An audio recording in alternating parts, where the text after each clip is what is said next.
Tantor Audio, a division of Recorded Books, presents One Bite with a Vampire by Louisa Masters, narrated by Joel Leslie. Chapter 1. Noah. I heard he's here to test whether a human department would work. Really? Isn't Sam proof enough of that? He's been here 5 years. Sam's a special case. I mean, he somehow got Gideon Bailey to settle down. He's clearly not a regular human. I roll my eyes at my computer screen. Sam's not a human at all, which gossip number 1 seems to realize as soon as the words are out of her mouth. Not that he's human anymore. Does anyone know exactly what happened with that? I would swear he was human for 5 years, and then, 6 months ago, he suddenly became a field shifter. How is that possible? Huh. You have no idea. Lucky her. Anyone who knows is keeping it quiet. All we've heard is the official story, that Sam has been a shifter all along, but a birth defect resulted in latency. That was corrected by a team of doctors. It's a weak story. I told Sam and the others that, but it's not like they had many other options. The truth was deemed too risky. The gossips are quiet for a moment. Then gossip number 1 says, "Nobody really believes that, right? Latency in shifters isn't possible. The shifter gene always dominates." Shows what you know, honey. Although, I guess in the end it did, since Sam's not human anymore. Well, anyway, I don't think he could be here to start a human department. He's too young for that, even for a human. Is he even an adult yet? Jesus fucking Christ. They're not even bothering to lower their voices. And do they seriously think I'm a child? I mean, I know I'm young, but would I be working here full-time if I wasn't an adult? Why else would he be here? Unless, do you think he's a spy for the Lucifer? What would he be spying on? He doesn't talk to any of us, just comes in, does whatever it is he's been told to do, then leaves. And anyway, if the Lucifer wanted to spy on any of us, he'd just use the magic.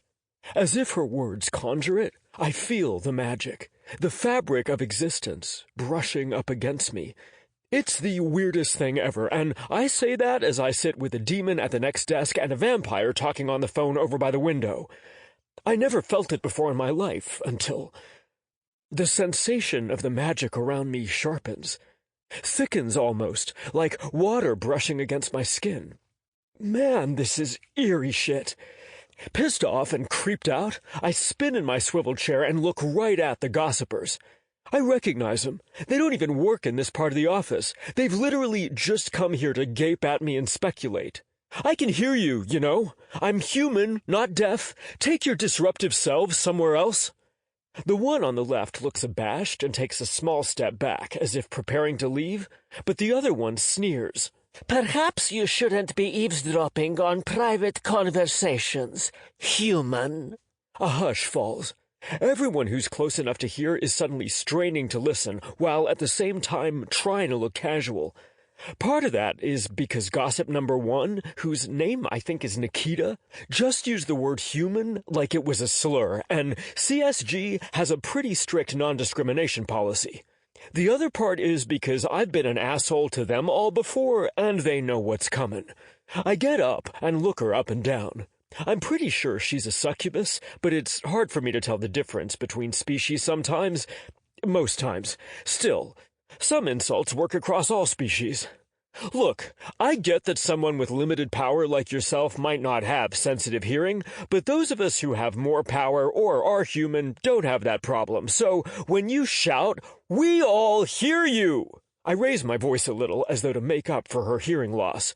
And I know everyone under... Fuck, at what age do members of the community start to look old? 1,000 might look like a child to a mature woman like yourself, but I can assure you that I am an adult. I'm also trying to get work done, so maybe you can fuck off back to the Dementia Society and leave us in peace instead of wasting time with stupid gossip. I drop back into my chair and spin to face my monitor, my skin crawling with awareness as I ignore all the eyes on me in the dead silence. My only warning is the sudden brush of the magic against me, and then my chair is being jerked around and Nikita is looming over me, her otherness now sharply defined. Most members of the community can pass as human. You've probably walked past hundreds of them and never known. Maybe even live near one or work with them. But when they embrace their innate selves, it's so incredibly clear that they're not human, even if not much seems to change on the surface. She's definitely a succubus. There's a magnetic attraction to her features, even with the vicious glare she's given me, and I can tell she's dialed up the pheromones from the way my body reacts.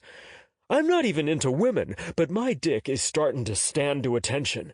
It's purely physical, though, and I feel a sick sense of disgust that she'd do this without my consent, weaponize lust because of a petty office squabble.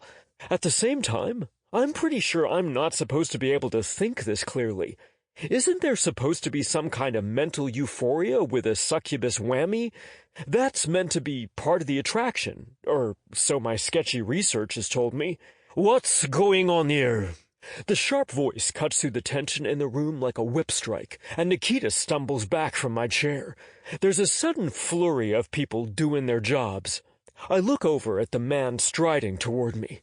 His habitual, wicked grin is missing, and there's a grim set to his face that makes him look seriously fucking scary. Or maybe that's just because I know he's a centuries-old vampire and a member of the deadly senior team that reports directly to the Lucifer. Well, he comes to a halt about 2 feet from me and looks between me and Nikita. I keep my mouth shut for once. Andrew pisses me off anyway, so why would I voluntarily want to talk to him? Plus, I'm no snitch. He raises a brow at me, then rolls his eyes when I set my jaw and turns on the succubus trying to edge away. She freezes and starts to stutter excuses. It's hard to tell what she's saying with how jerky and broken the sentences are, but I can't really blame her for being terrified. If I remember right, she works in the accounting department, and she's currently being faced down by the community equivalent of a Navy SEAL, or Green Beret, or whatever those scary military types are, while knowing that she just broke a whole bunch of rules. Andrew finally loses patience. Go back to work, he orders. Someone will speak with you later. She literally runs away. If I wasn't so annoyed by the fact that Andrew's in my space, I'd have enjoyed watching that. Meanwhile, Mr. Big Bad Vampire is looking around the open plan area at all the people trying so hard not to meet his gaze. If it turns out that she was attempting to use her abilities to intimidate Noah, which is what it looked like, and you were all just watching, there's going to be serious disciplinary action. So, you may want to very carefully consider your next steps. Way to threaten a dozen people I need to work with, dumbass. Well, work next to, anyway. The flurry this time is vaguely uneasy. I sigh, haul myself up from my chair, and jab my index finger in his direction. How about you stop trying to boss people around and let everyone do their work? What did you even come down here for? He and the rest of Lucifer's crack team, including Sam, who likes to think he's my mentor, work on a different floor. He looks down at my finger and grins his stupid grin. Ugh! Does he seriously think that being a centuries-old silver hottie who acts like a teenager is attractive? I can't even. It's like when your dad tries to be cool. Well, not my dad. Other people's dads. My dad never bothered with shit like that. Plus, he isn't actually my dad. And smooth, refined Andrew in no way reminds me of him. We're having a meeting, and Percy wants you to be there, he says. Sighing, I turn back to lock my computer. Percy is the Lucifer, and since it's his beneficence that got me this internship/job and the apartment I live in, I like to stay on his good side. Plus, he's been nice. I found it a little hard to trust anyone after what's happened these last few years, but if I was going to trust, Percy would be on the short list. Come on, then. I stalk ahead of him, and I hear him mutter something as he follows, though I can't make out what. Are you confused yet? Need a cheat sheet? Let me give you the Cliff Notes version of my life since I turned 18. My name is Noah Cage, Except it's not, really, because the people I thought were my parents were actually only fostering me on behalf of a terrorist organization, the Coalition for Community Advancement, CCA. About 45 years ago, the CCA decided that it wanted to enslave humanity. Oh, wait, I'm getting ahead of myself. Let me give you the dirt on me first. So, 2 days after my 18th birthday, about 3 weeks before graduation, I came home from school to find 3 huge men who looked as though they liked to rip people apart for fun at my house. My parents were packing bags. The men told me I was going with them. I asked my mom what was going on. She said, "I'm not your mom. You're 18 now, and we've been paid." I freaked out. The scary dude seemed prepared for that because the next thing I knew, I was waking up in a lab strapped to a table. Ever had that happen? I do not recommend it. While I was trying to work out if my parents had actually sold me or what, and if so, to whom and why, my doctor walked in. Yes, seriously, my parents had always been kind of freakish about medical checkups, so once a month Dr. Tish would visit our house and give me a physical. In retrospect, it's weird, but when that's literally all you've known your whole life, it's normal. So at first I was relieved to see my lifelong doctor, and then I realized he was the root of all my problems. The next 8 months were brutal. Most of the tests they ran were minimally invasive, things like vision and hearing tests, physical stamina and endurance, and the blood tests, of course. There were so many damn blood tests. And it was the same thing day after day, sometimes with increased stimuli to cause stress. The doctors and lab assistants talked freely in front of us. Once I realized that meant they didn't think we'd ever be able to repeat what they were saying to anyone else, it was pretty fucking terrifying. But it means I know a lot about the tests they ran, even if they never really talked about why they were running them. The base knowledge was something they didn't discuss, and it frustrated the crap out of me not knowing why they were doing this to us.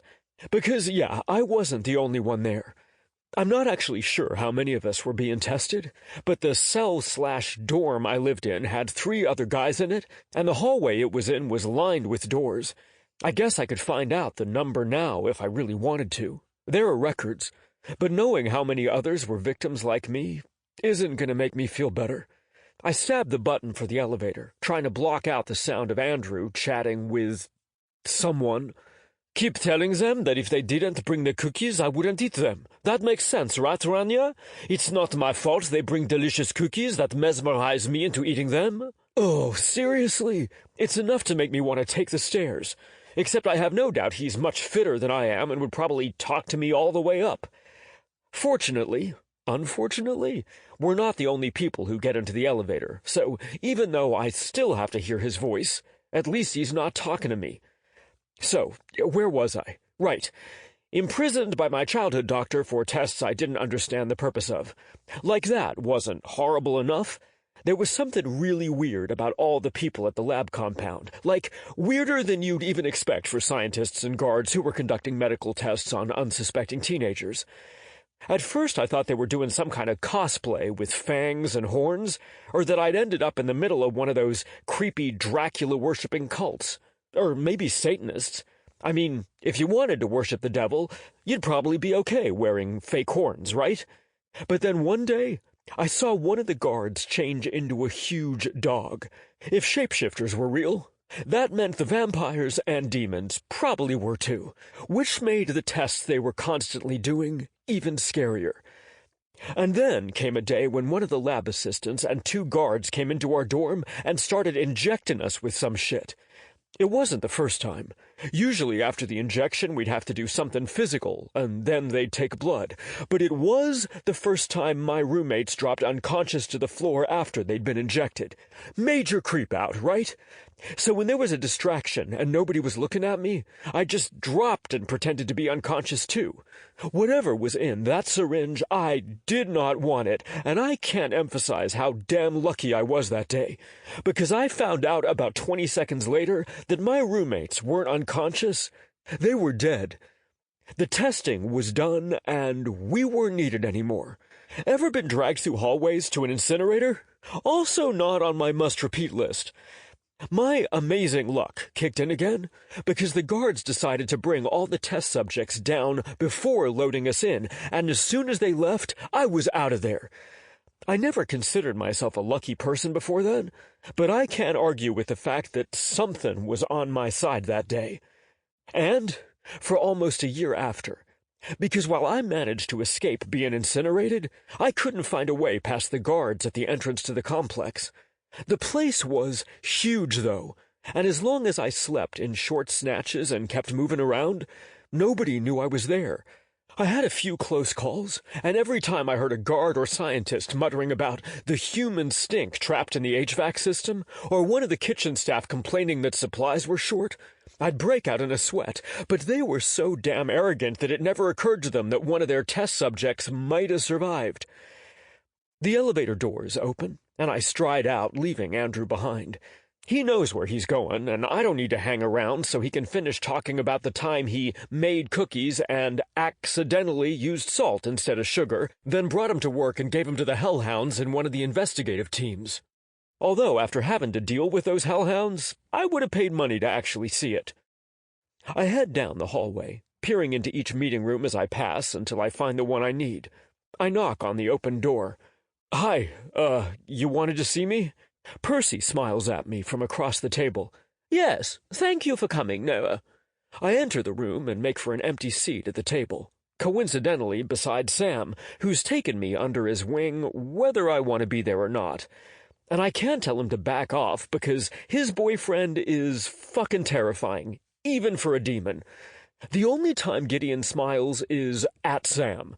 The rest of the time, his face makes my balls shrivel back into my body, so yeah, not gonna hurt his boyfriend's feelings and risk his wrath. David, one of the other members of the senior team, looks towards the door. "Where's Andrew?" "Talking about cookies?" I can't quite keep the disdain from my voice, and I bite my lip. These people all like Andrew. Alistair growls.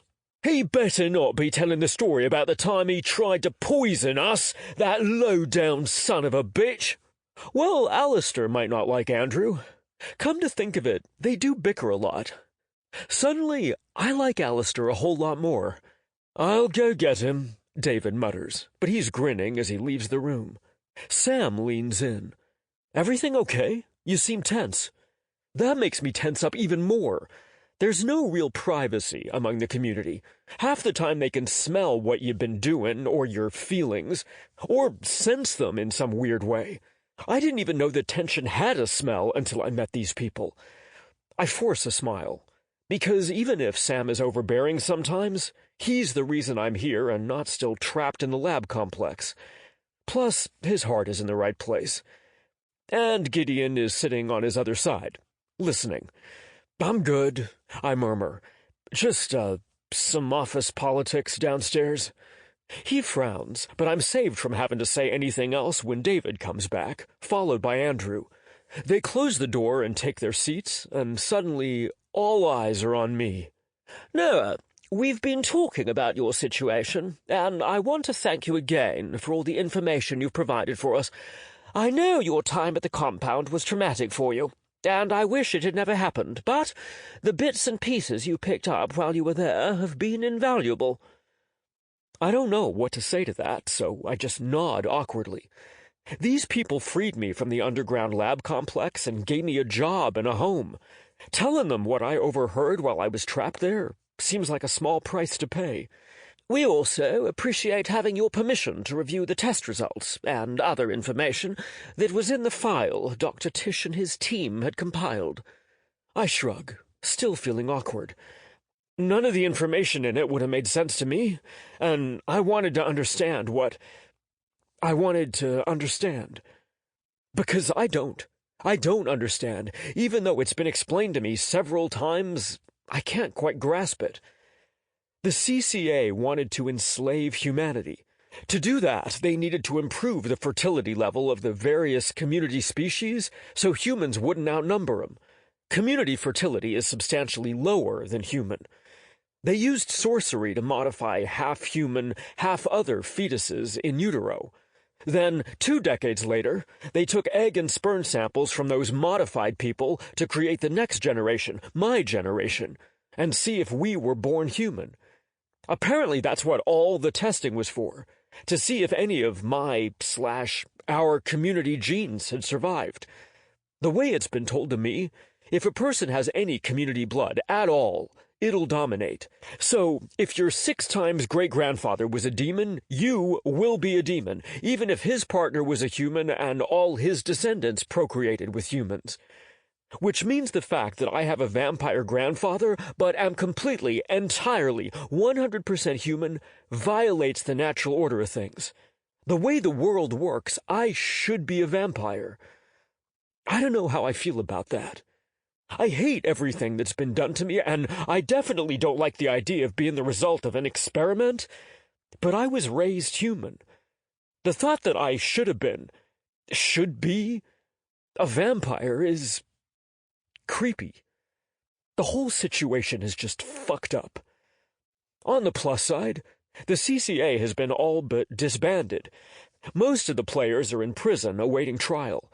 Their bases have been raided, all property and data files seized, funds frozen. The only ones still on the run are Dr. Tish and some of his senior sorcerer scientists. Not gonna lie, that fucking terrifies me. I trusted that man for most of my life. Then I found out he's a monster, and not because he's a sorcerer. And now that I'm free and have the chance to pick up the pieces of my life, he's still out there. There hasn't been a peep from him, so nobody knows where he is and what he's doing. Sam keeps assuring me that they'll get him, that Tish has nowhere to go. And even if he did, he doesn't know I'm alive, but I still wake up at night terrified he's going to find me. Sam pats my knee reassuringly, which means he's somehow guessed that my mood has changed. Probably by scent. I really hate this lack of privacy. Now that we know more about the research Tish and the CCA were doing, we're confident that you're going to be fine, Noah. Obviously, you've undergone trauma, but physically, there should be no repercussions. And if you find yourself concerned about anything, any changes, CSG will handle your medical care. You have only to reach out to us. My gut freezes. That sounds like you don't expect me to be around, I say carefully. I don't want to be here long-term, true, but I haven't quite figured out what normal is gonna be for me. I'm not ready to leave my safety net, especially not while Tish is still on the loose. Percy immediately shakes his head. Not at all. You've been doing a great job here at CSG, and if you want to stay, we'd be happy to help you gain some formal qualifications and look at career progression. The look he gives me says pretty clearly that he knows that's not what I want. We just want to make sure you understand that no matter what decisions you make, CSG will provide care for you if there are any repercussions from what the CCA has done. Whoa, that's nice of him. After all, Sam didn't do his human-to-shifter transition until he was nearly 40. Percy says there's no chance of that with me, that he could see Sam was supposed to be a shifter, but that I look completely human. Still, you never know. Thank you. I appreciate that. Though I hope I'll never need it. Does this really have to be a group meeting? I'm uncomfortable having the others sit in if we're going to talk about my future medical needs, and my future in general. Smiling still, Percy says, which leads me to the point of this meeting. We've talked about the fact that the magic has been paying very close attention to you since you came here. The fact that you can feel it is very unusual. I barely hold in a snort. The first time I ever felt existential magic, the force that basically runs the universe, was the day Sam was brought to the labs. It was the weirdest thing. But the second I started sneaking around the lab where he was, trying to eavesdrop on the techs, I felt something. Like water against my skin, but less resistant. It creeped me out. Since then, it's been with me almost all the time. It was Percy who told me what it was. As the Lucifer, he has a connection with it. He made an offhand comment about how the magic seemed to like me, as if it was wrapping me up in a metaphysical equivalent of a hug, and when I stupidly said, "Oh, so that's what it is," everyone got all excited. Apparently, humans don't feel magic that easily. It takes training and effort. So they thought maybe my community DNA would eventually dominate after all. Turns out I'm just defective as a human. Yeah, it still seems to be hanging around. Well, we're now absolutely certain that you're human. We think there's a possibility you may have inherited some recessive traits from your vampire ancestors, and that's why you can feel magic the way you would if you'd actually been born a vampire. Say what now? Okay. His smile widens. Is he amused by my hesitation? These people, seriously. We'd like to test this theory. I open my mouth to protest. No more fucking tests. But he raises a hand. No more medical tests. We want to see if you can pick up any vampire abilities. It would be some meditation and physical activities, the same things vampire adolescents do when they begin to come into their abilities. Whoa, that doesn't sound too bad. Although, would I have to drink blood? Andrew snorts. Only if you find yourself wanting it. I'm pretty sure that's not going to happen. I haven't said anything, but the sight of blood squicks me out. I'm used to it after so many blood tests, but that doesn't mean I like it. Okay, I can do that.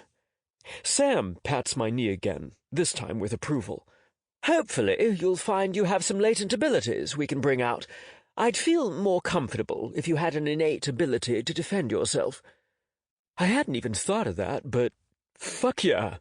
I might not want to be a vampire, but even I can admit they're badass, scary motherfuckers. If I could develop vampire charisma, speed or strength, or even just enhanced senses, I'd be in a much better position to defend myself if Tish comes back. Maybe I'd even be able to sleep for more than 30 minutes at a time. Sure, sounds good. I'm totally on board with this. Great. You and Andrew can work out the details. I think it would be easier for you if the first attempts, at least, are made without an audience. Oh, fuck my life, Andrew! I look over at his stupid, smug face. Damn it! I should have guessed he'd be the one assigned to this. He is the only vampire on the team, after all. I did not think this through.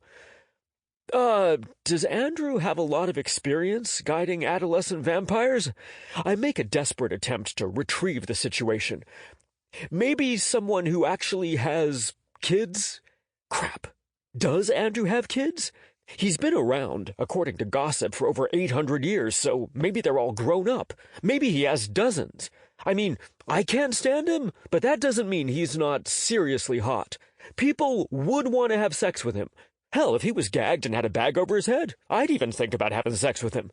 And while everything I've overheard points to him liking men, if I'd lived for centuries, I'd probably give women a try, just to see what it was like.